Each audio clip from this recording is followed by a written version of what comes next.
Hello, everyone, and welcome back. Now, today we're going to talk about leveling ships. This is something I had actually seen out of one of the Star Trek books, but we've kind of done it a little bit in the past for doing Star Wars as well. Um, quite often when we look at science fiction, especially in space genres where the ships are really an extension of the players. Um, they kind of take on a life of their own. And one of the things that I had really kind of liked that was kind of said, and forgive me here, I don't remember if it was from the last Unicorn or if it was from Decipher, but one of the two of them had kind of mentioned that as your characters are leveling, put like 1 or 2 points of experience to your ships. So we just did a Jedi cruiser, so I'm leaving this up here, and I even have some two different Star Trek ships in different formats because, you know, I love the D6 version of role playing because I've played with it enough. I'm familiar enough with it, and I can kind of finagle things here a little here and there or whatever to get things to work. Um, like making the stuff like the GI Joe stuff, helping to put stuff in like the Star Trek into a Star Wars D6 universe, all that back and forth. But um, to sit here and say that you know we have a ship, and it was kind of stated in the rule book that you know the ship being an extension of the characters, they get to level up a little bit as well. So if you want we'll just say like our hull being a 2D plus 2. So when I get enough points here, really it's just 2 points or whatever, I can get the hull raised up to a 3D. Okay. So it just incorporates the time that you've run around with the ship and you've put in your own finishing touches onto the ship. Why is the USS Enterprise a little bit more powerful than some of the other ships? Why does it go faster than the other Constellation class um, starships? Because Scotty's put that extra time and effort, and through all the adventures that the crew have done, the ship itself has done those adventures, and it's allowed them to upgrade the ship so it can go a little faster than normal Constellation class or a Jedi cruiser. Yours has a better hull or shield, or maybe the laser cannons can do a little more damage, or you add maybe more cargo space or something.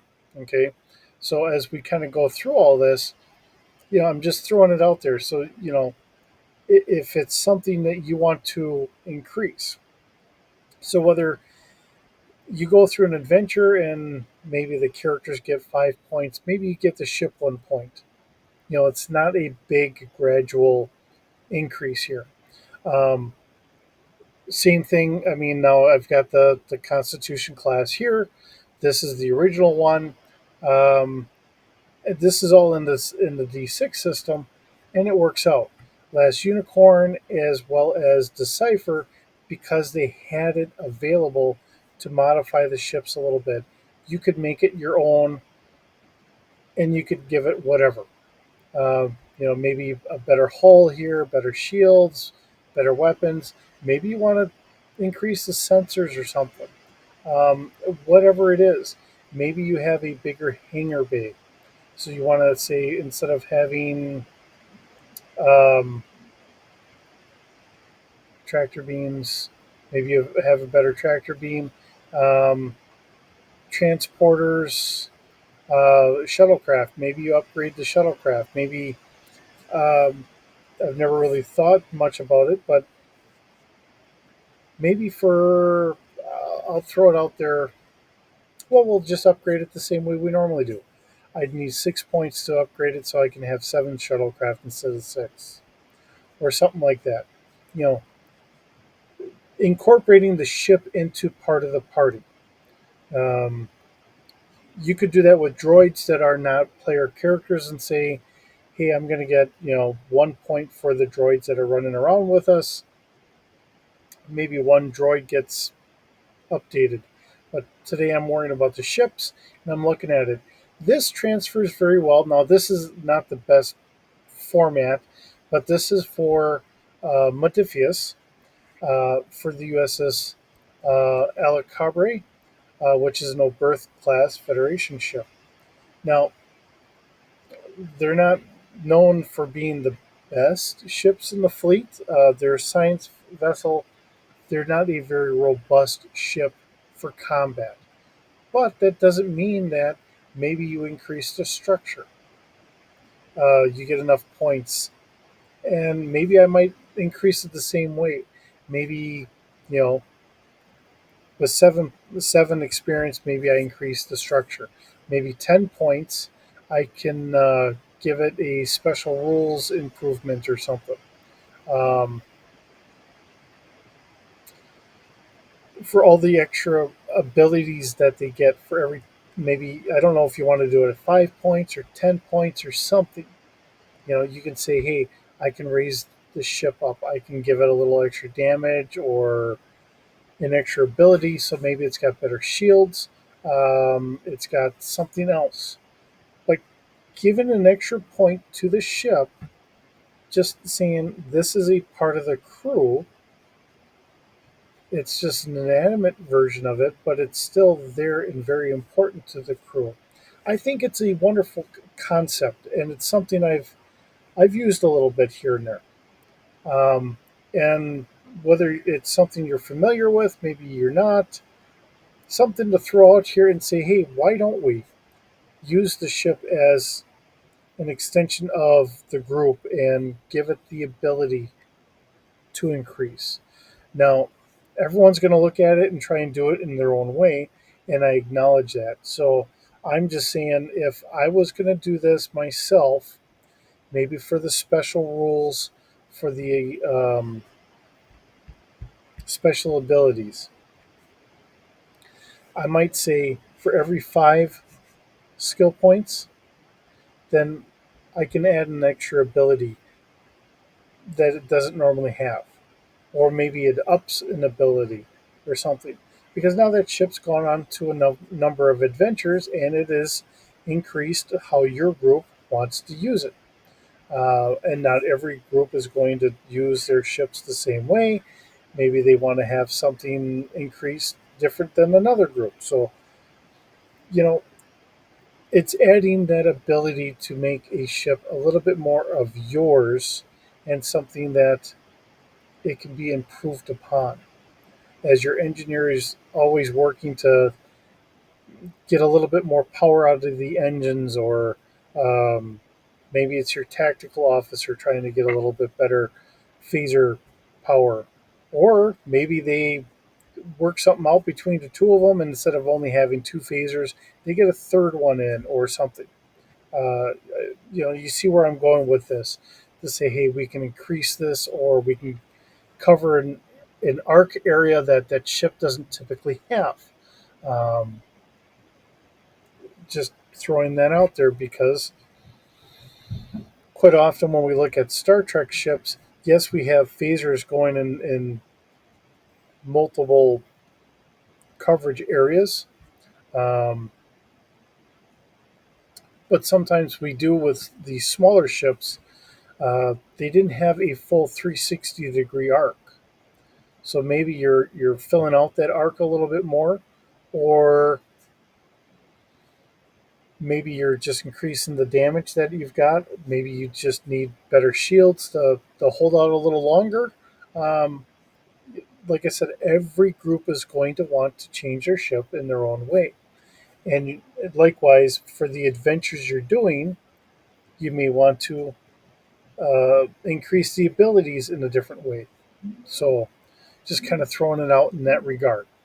Like, you can increase your resistance or your shields. Maybe your weapons would go up one. Maybe you want, you know, your core abilities, and these we're using to try and roll with. Maybe you want to level those up a little bit. Um, like I said, for command or security or whatever, I think looking at it, because the higher the number, the better, because you're trying to get under that number. Um, I think it would be like 1 point for command because it's only at a one. Maybe security would be 2 points, and that would increase it one. So the higher you want it, the more it's going to cost you. So, and it seems like that would balance it out pretty well. Scale, we're going to leave the scale alone because unless you're making the ship bigger, I don't see why you'd really want to change that. Your resistance, maybe you want your resistance higher. It would cost three to get it up to a four or something like that. So it's three missions you're going on before you can increase your resistance once. Um, like I said, it's just a concept. And I think it's a concept that has a very good merit because it allows that ship to grow with the group. Instead of sitting there saying at some point, well, let's just throw the ship away and get a different one. Now you've put a little extra work into it and you've really made it your ship. And your group really gets attached to it. Um, and to think of it kind of like how Han Solo, talks about the Millennium Falcon. It's the fastest hunk of junk in the galaxy. No, it's not the prettiest ship out there, but it's his, and he's put a lot of extra work into it. Same thing with these, whether it's Modifius, Last Unicorn. Even if you're going to use this with Starfinder, GURPS, or any of the other science fiction that we have ships with, I think this is a very good merit to say, hey, how can we level the ship up a little bit? And it's a slow progression here, but it's something that we can do to help make the ship over time maybe a little bit better than the other standard ships, but it also makes it a little bit more of our ship.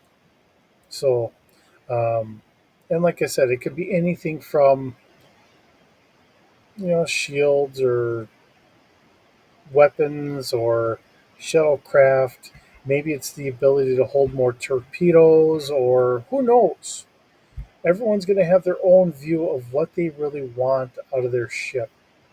So, you know, just throwing three different ships in here. I know two of them are in the D6 format, um, but it's still that same concept and that same kind of thought behind it. So, with that, hopefully this hits you and kind of makes you think about it in that way. Maybe it gives you a new direction to bring your ships into the group a little bit more and make it more of your own ship. Or at least it's just something to think about, whether you agree or disagree. But either way, thanks for stopping by. Thanks for visiting. Hope you're having a wonderful day, and we'll see you in the next video.